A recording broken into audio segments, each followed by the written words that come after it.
Bonjour, je me présente, Annie Dufour, courtier immobilier agréé pour Remax Énergie. Eh bien, dans ma capsule cette semaine, on va parler des 8 erreurs à éviter lors de l'achat d'une maison. Eh bien, c'est certain qu'en première position, de ne pas faire une liste claire de ses besoins. Eh bien, que vous soyez seul ou à deux, le processus d'achat doit se baser sur une liste de critères indispensables que vous recherchez pour votre propriété et le quartier. Distinguez-les des éléments essentiels, des éléments intéressants mais non essentiels. Cet exercice a pour but de ne pas vous laisser influencer par du superflu lors d'une prise de décision. Et puis, le courtier qui vous accompagne dans vos recherches, eh bien, va travailler en fonction de cette liste. En deuxième position, de ne pas connaître sa situation financière, eh bien, afin de viser trop grand, puis de vous retrouver dans une situation difficile, eh bien, établissez tout de suite votre budget et informez-vous sur votre capacité d'emprunt. Euh, Allez rencontrer une institution financière et puis vous allez pouvoir mettre votre dossier de crédit à jour et puis aussi posez-vous la question si vous avez suffisamment amassé de sous pour votre mise de fonds. On le sait, ça prend un minimum de 5% pour être capable d'avoir un prêt hypothécaire pour une propriété. Donc, si on dit que la propriété vaut 200 000, bien, ça vous prend un minimum de 10 000 en mise de fonds. En troisième position, on dit de laisser les émotions prendre le dessus. Eh bien, c'est terriblement difficile de ne pas succomber à un coup de cœur.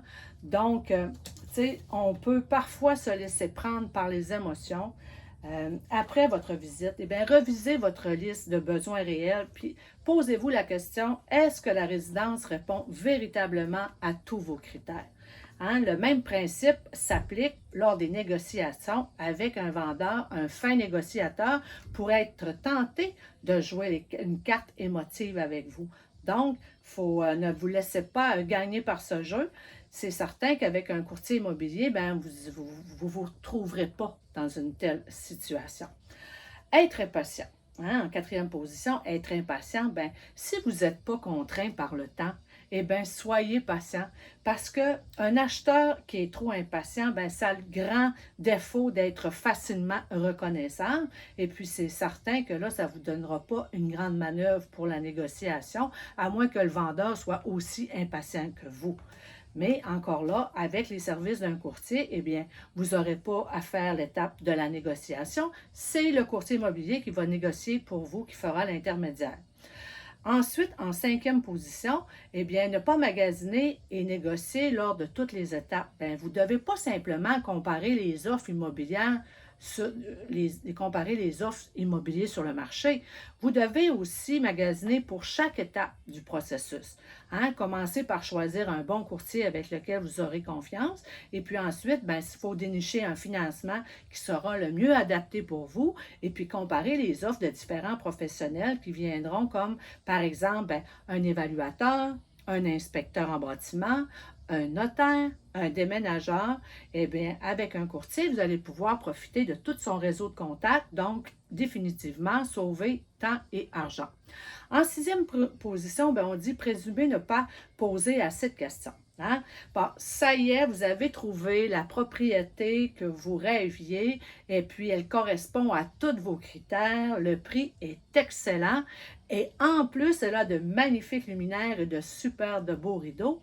Eh bien, soyez prudent parce que si vous n'avez pas écrit ces deux derniers éléments dans vos inclusions dans la promesse d'achat, eh bien, vous pourriez avoir d'une désagréable surprise lors du déménagement.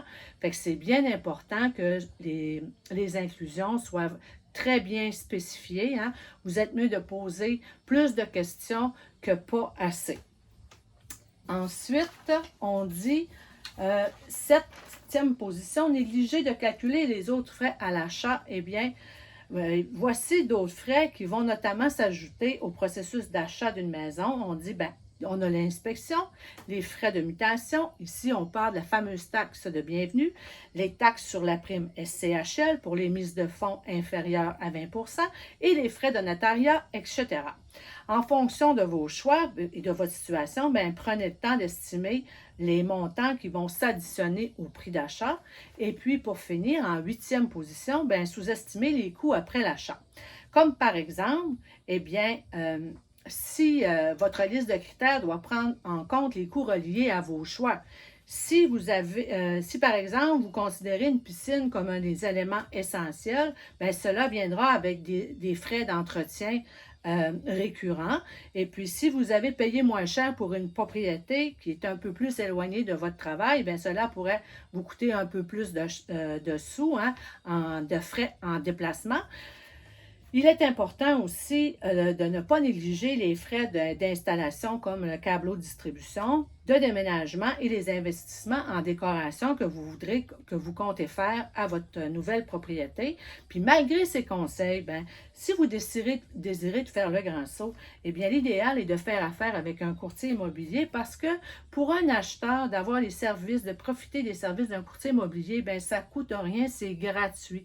Donc, vous allez pouvoir magasiner et faire votre transaction en toute sécurité. Et puis, vous allez pouvoir profiter de tous ces bons conseils, de excusez, et aussi de tout son réseau de contacts.